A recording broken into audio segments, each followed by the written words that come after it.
Bonjour mes enfants, c'est votre uncle. Oui, c'est votre uncle, l'homme des disques, Uncle Dan the Vinyl Man.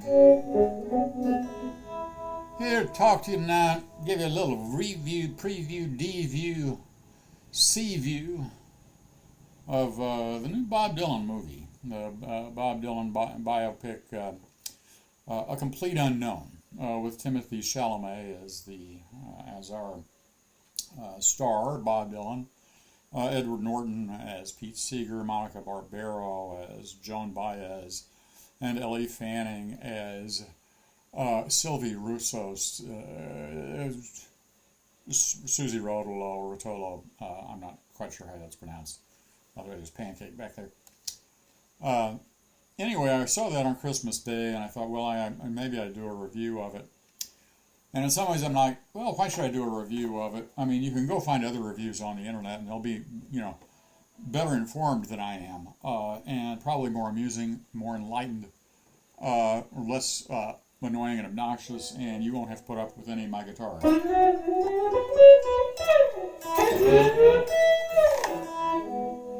So, I mean, but, sucks to be watching this, I guess. Anyway, I've been thinking about it for the last several days. Let me just start with where I was when I was in the theater and watching it, because I think that's one way to look at it. I had a great time. I had fun. I thought it was a complete blast. I thought Timothy Chalamet did a great job as Dylan, caught the vocal mannerisms, both in speech and in singing, caught the mannerisms of movement, of the head movement, eyes, if you've watched a bunch of Dylan interviews, if you watched a bunch of Dylan live, or Dylan videos, they're all very familiar, so that's great. Edward Norton is incredibly just uncanny as Pete Seeger. I mean, completely disappears into the role, and you get the sense at the end that it's a complete ventriloquism of a way that I've just never seen. It's like Pete Seeger, you're looking great for being dead. It's just Pete Seeger come back to life. Monica Barbaro is less convincing as Joan Baez, for me, in a good way. I never cared for Joan Baez's voice. My apologies to anybody who disagrees with me, except I don't actually care. I never thought that Joan Baez she had a great voice that didn't appeal to me, and it just doesn't do much for me. Timothy Chalamet as Dylan says on the first meeting at I believe the Gaslight Cafe, I can't remember which, but she's been on. He comes on and says she's really pretty and she sings pretty too, maybe too pretty. That would be my description.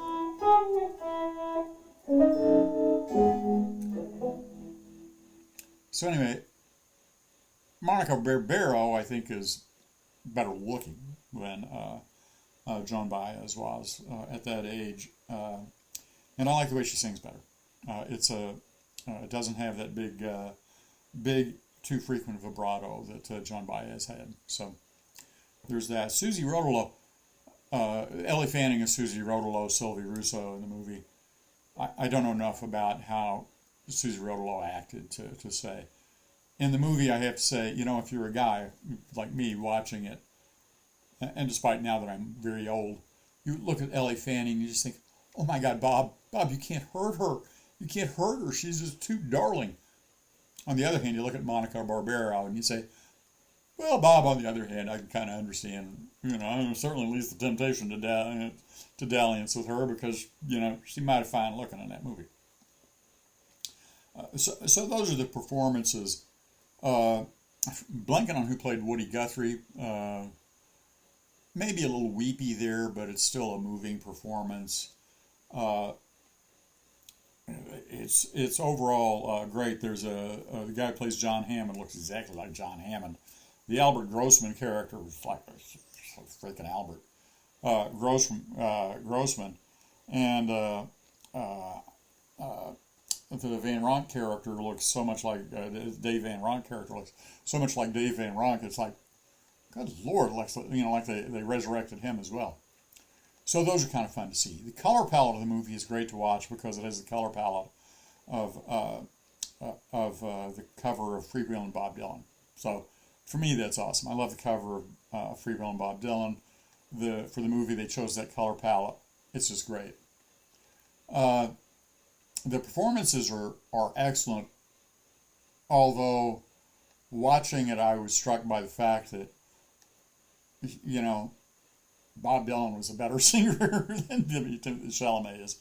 If you're going to come in the comments and say that Bob Dylan didn't know how to sing, I'm going to mock you and insult you because you have bad taste. Let's just get that out of the way. Be clear. If you think that Bob Dylan couldn't sing, you don't know what you're talking about. I just want to make that clear. If you don't like his voice, that's one thing. You can say, I don't like Bob Dylan's voice. Fine. If you say Bob Dylan didn't know how to sing, you're done. Go away. I got no use for it. So all those are good. That's all great. It's just a fun story. It's the story of Dylan arriving in New York, making his way, finally going to the to Newport Jazz Festival '65. They break out like a Rolling Stone, which I don't know how to play. I don't know. I'm not Mike Bloomfield, who's also dead. So I guess I'm glad I'm not Mike Bloomfield. But it's a great, that's a great story. It's a fun story, and they do it very well. Oh, the Johnny Cash character doesn't look. I forget who played Johnny Cash in that. Doesn't look to me terribly like the Johnny Cash of that age. Just still young, actually, at that age. Doesn't look a lot like Johnny Cash to me. Looks somewhat like him. Has the swagger, without looking physically like him. He has the swagger. He has the attitude. He's great, and clearly one of the positive characters. One of the keys to the moral content of the movie. The other is Muddy Waters' son who plays in it, Big Bill Morganfield, who plays. I'm blanking on the bluesman's name, but anyway, he plays a bluesman from the era, and is one of the other. Provides another one of the moral guides in the movie. It seems to me the people along with Woody Guthrie. Is one of the guides to what I see as being the authenticity for which Dylan was reaching, and so those are fun to see too. I don't think it's a great movie at the end of the day. It's an excellent movie. I think of it, immediately thought of from the beginning when I first heard about it, in contrast with Inside Llewyn Davis, the great Coen Brothers film from, I think, 2014. Maybe it's 2013, but the great Coen Brothers film, which I consider one of their very best films, maybe their best, and a profound and moving film. I think it's a profound film about loss, about grief. So it's a great movie. I love it, and that movie. Oscar Isaac as Llewyn Davis in that, I think, does a great performance. Interestingly, if you haven't seen Inside Llewyn Davis, let me highly recommend it to you. Great performances, fun movie, and beautiful and profound at the end of the day. It's very moving. Also uses the color palette of Freewheelin' Bob Dylan. So I don't know how you watch the two movies and think, oh yeah, these are twins. Anyway, in Inside Llewyn Davis, toward the end of the movie, there's a scene in which Llewyn Davis, the title character, modeled kind of roughly on Dave Van Ronk, although not very much, sees Dylan performing, and it's clear that Dylan is a wrecking ball coming into the folk community, which he was. And the new movie, A Complete Unknown, I think does a good job of explaining how Dylan destroyed the folk community, for better or worse. You see, at the beginning, we see Pete Seeger. He's a good person. He's doing good things. He's very admirable. He's shown as being uxorious, that is, loving his wife, who comes across very favorably. He comes across, he's a family man, loves his wife, loves his kids, has has these great, this sense of ethics that we admire and or should admire, and so he's great. Anyway, these are great. Sorry. Let me pause there, and maybe I'll try to edit this out. Anyway, the film is great and has some great parts, and at the end of the day, it really does show Dylan being a wrecking ball, coming in and taking out something that was in some ways authentic, and yet the movie, I think, also says that thing that he destroyed was also good in its way, and Dylan came in and kind of bulldozed that, just as it shows him bulldozing, shows him riding roughshod over Susie Rodolo, Joan Baez,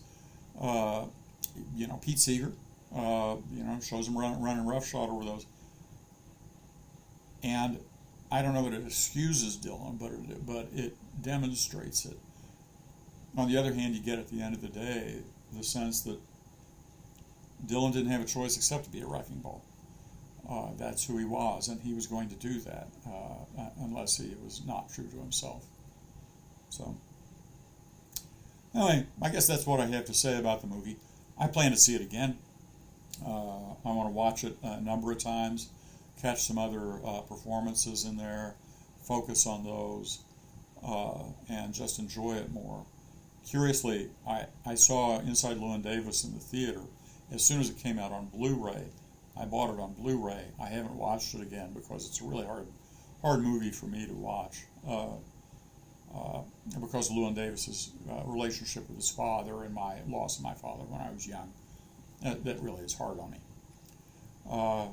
So anyway, I do plan and look forward to watching A Complete Unknown again. But if you're on the fence about it, if you're a Dylan fan on the fence about it at all, go see it. It's great. If you just like good movies, go see it. It's great. And it's excellent. Is it a great movie again? No. I'd give it, 9 out of 10 stars. Inside Llewyn Davis, I'd give 10 out of 10, right? So, anyway, Uncle Dan the Vinyl Man just saying, goodbye. And I wish you well, children, and we'll see you again soon.